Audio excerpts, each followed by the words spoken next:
Lord అందరికీ వందనాలు తెలియజేస్తున్నాను. ఈరోజు దేవుడు ఇచ్చినటువంటి వాగ్దానము ద్వితీయోపదేశ కాండము 28వ అధ్యాయము 14వ వచనంలో వ్రాయబడినట్టుగా, యెహోవా నిన్ను తలగా నియమించును గాని తోకగా నియమించడు.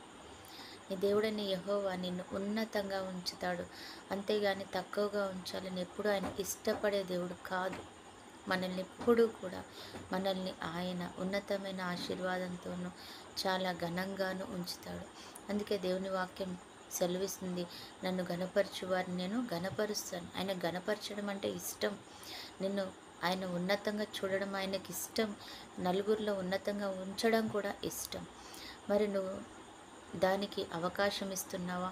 నిజమే, చాలామంది అంటారు, మరి ఉన్నతంగా ఉండడం ఇష్టమైనప్పుడు మేము ఎందుకు ఇంత దీనంగా ఉన్నాం, దేవుణ్ణి నమ్ముకున్న వారమైనప్పటికీ మేము ఎందుకు ఇంత తక్కువ స్థితిలో ఉన్నాము అని నువ్వు అనుకుంటున్నావేమో. దేవుడు ఏమంటున్నాడంటే, మనం దానికి అవకాశం ఇవ్వాలి. మన జీవిత విధానం ఆ మార్గంలో ఉండడానికి సహాయకరంగా ఉండాలి. అప్పుడే దేవుడు దాన్ని ఆయన మనల్ని ముందుకు తీసుకెళ్ళడానికి ఆయన సహకరిస్తాడు. మనం ఎక్కడైనా ఆయన మాట వినక ఆయన చెప్పిన పద్ధతిలో మనం లేకుండా ఉన్నప్పుడు మనం ఆ ముందుకు సాగలేకపోతామన్నమాట. మనం ముందుకు వెళ్ళలేకపోతూ ఉంటాం.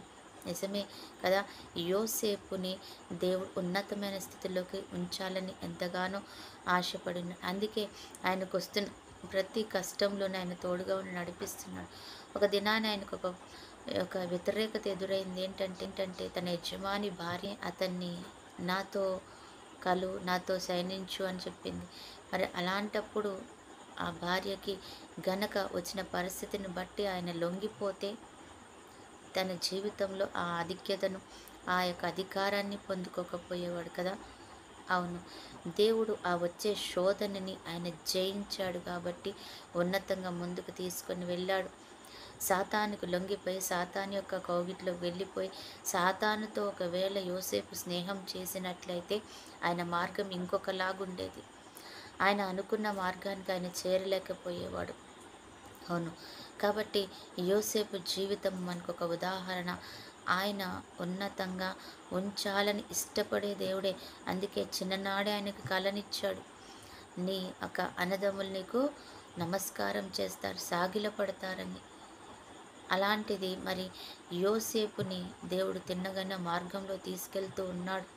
మధ్యలో వచ్చే వాటి కొరకు, ఆ అందమైన పరిస్థితుల కొరకు, ఆ లోక ఆశల కొరకు లొంగిపోయింటే మనం కూడా దేన్ని కూడా పొందుకోలేమన్నమాట.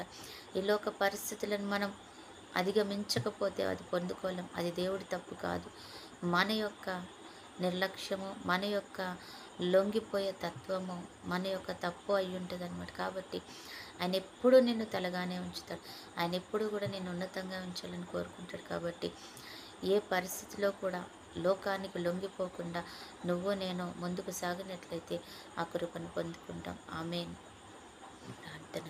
పరిశుద్ధుడు అయిన దేవా, ప్రేమ కలిగిన తండ్రి యేసయ్య, ఈ లోకంలో ప్రభు యేసయ్య మేము జీవించుచున్నప్పుడు మాకు ఎదురయ్యే తండ్రి ప్రభు ఎదురీతను బట్టి మేము లొంగిపోకుండా తండ్రి, సాతాను వల్ల చిక్కుకోకుండా మేము తండ్రి పొందవలసిన మార్గాన్ని, పొందవలసిన విజయాన్ని మేము పొందుకునే రీతిగా మాకు సహాయం చేయండి ప్రభా. మీకు వందనాలు.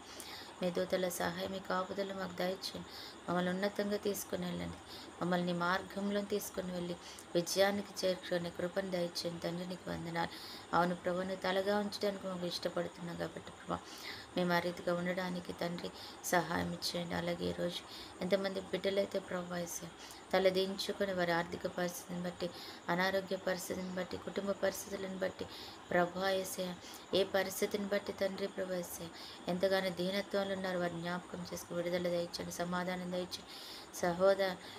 సహోదరుల ఐక్యత కలిగి సమాధానకరంగా కుటుంబంలో ఉండేలాగిన కృప చూపండి. నీకే మహిమ చెల్లిస్తున్నాం. ఈరోజు ఎంతమంది బిడ్డలైతే బర్త్డే మ్యారేజ్ జరుపుకుంటున్నారు, వారిని కూడా జ్ఞాపకం చేసుకొని దీవించి ఆశీర్వదించి నీ కృప చొప్పున నడిపించుకోమని యేసు నామములో ప్రార్థిస్తున్నాం తండ్రి. ఆమేన్.